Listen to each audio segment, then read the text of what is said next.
నీకెప్పుడైనా అనిపించిందా? లైఫ్ ఒక రేసులా మారింది. అసలు ఎక్కడికి పరిగెడుతున్నానో తెలియట్లేదు. డబ్బు సంపాదిస్తున్నాను. అన్ని అచీవ్‌మెంట్స్ సంపాదిస్తున్నాను. అన్నీ చేస్తున్నాను. కానీ లోపల ఏదో తెలియని వెలితి. ఎన్ని సాధించినా లోపల ఒక అసంతృప్తి మిగిలిపోతుంది అని ఎప్పుడైనా అనిపించిందా నీకు? అనవసరం లేని వాటిని నెత్తిన వేసుకొని బాధపడుతున్నాం మనం చెప్పాలంటే. పిల్లలు ముంగిస తోకకి రాయి కడితే అది లాగి లాగి వెళ్ళి ఒక గుంటలో పడిపోతుంది. అలా మనం కూడా గతం మిగిల్చిన చేదు అనుభవాలు, పాత బంధాలు, బాధలు, చుట్టూ అనుబంధాలు అన్నింటినీ ఒక రాయిలా మనకి కట్టుకొని జీవితంలో ఆనందాన్ని అనుభవించలేకపోతున్నాం.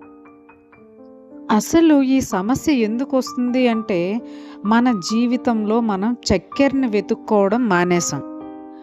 చిన్న ఎగ్జాంపుల్, ప్రపంచంలో కొన్ని కోట్ల వస్తువులున్న చీమ చక్కెరనే ఎందుకు పట్టుకుంటుందో చెప్పండి? అలాగే మనం కూడా మన జీవితంలో సంతోషం, ఆనందాన్ని పట్టుకోవాలి. కానీ మనం ఆనందం దొరికిన చోట ఆగిపోకుండా మిగతా వాటి కోసం పరుగులు పెడుతున్నాం. మన మనసు ఆకాశం లాంటిది. సమస్యలు మబ్బుల్లాంటివి. మబ్బులను చూసి ఆకాశం లేదని అనుకుంటున్నాం. కానీ ఆకాశం అక్కడే ఉంది. సమస్యలతో పోరాడుతున్నాం. కానీ అక్కడ ఉన్నది కేవలం మబ్బులు. ఈ భ్రమని ఎలా తొలగించాలి అంటే మన జీవితంలో అసలు చక్కెర ఏంటో తెలుసుకోవాలి. నువ్వు ఏ పని చేసినా అందులో నీకు నిజమైన ఆనందాన్ని, ప్రశాంతతని ఏది ఇస్తుందో అది చూడండి. దానివల్ల నీకు ఆనందం లేకపోతే దాన్ని పక్కన పెట్టి నీ శరీరాన్ని, మనసుని ఇబ్బంది పెట్టే వాటిని ఎందుకు భరించాలి? అందరూ నీకు నచ్చినట్టు ఉండాలని కోరుకోకు. వాళ్ళు వారి వారి స్వభావాన్ని బట్టి నీతో ప్రవర్తిస్తారు.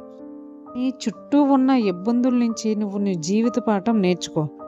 ఎదుటి వారిని మార్చే కంటే వారిని చూసే దృక్పథం మార్చుకో. అన్నింటిలోనూ మూలం చూడు. జంతువుల్లోనూ మనిషిలోనూ ఒకే మూలం ఉంటుందని గ్రహించు. మన జీవితాన్ని మెరుగుపరుచుకోవడానికి పెద్ద పెద్ద ప్రణాళికలు అవసరం లేదు. కేవలం నీ ఆలోచన దృక్పథం మార్చుకుంటే చాలు. నీ జీవితాన్ని ఒక ఆటలా చూడు. ఏదైనా వస్తే వచ్చింది, లేకపోతే లేదు, పోయింది. ఇది ఒక ఆట. ఓడితే ఏమైంది, జరిగేది ఏమీ లేదు అని నీకు నువ్వు చెప్పుకోవాలి. ఓసారి ఒకరు మోసం చేశారన్నప్పుడు ప్రతిసారి మోసం చేస్తారన్నది కూడా మన సమస్యనే. దేనికి రియాక్ట్ అవ్వకు, చూస్తూ ఉండు. మనసుకు ప్రశాంతతనిచ్చే చక్కెర వైపు ప్రయాణించు. ఇప్పటి నుంచి ఆనందం ఎక్కడ దొరుకుతుంది అని వెతకకుండా నీలోనే ఆనందం ఉందని గ్రహించు. కాబట్టి ఎక్కడో ఆనందం ఉందనుకొని పరుగులు పెట్టి మీ జీవితాల్ని ఇబ్బందుల్లో పెట్టుకోకుండా మీ జీవితంలోనే మీరు ఉన్న దగ్గరే ఆనందం, సంతోషం, ప్రశాంతత అన్నీ మీ మనసులోనే మీ దగ్గరే ఉన్నాయని గ్రహించి జీవితాన్ని ప్రశాంతంగా జీవించడం మొదలుపెట్టండి. ఇది ఫ్రెండ్స్, వీడియో మీకు నచ్చింది అనుకుంటున్నాను. వీడియో మీకు నచ్చింది అంటే లైక్ చేసి సబ్స్క్రైబ్ చేయండి ఇలాంటి వాల్యుబుల్ ఇన్ఫర్మేషన్ కోసం. Thank you.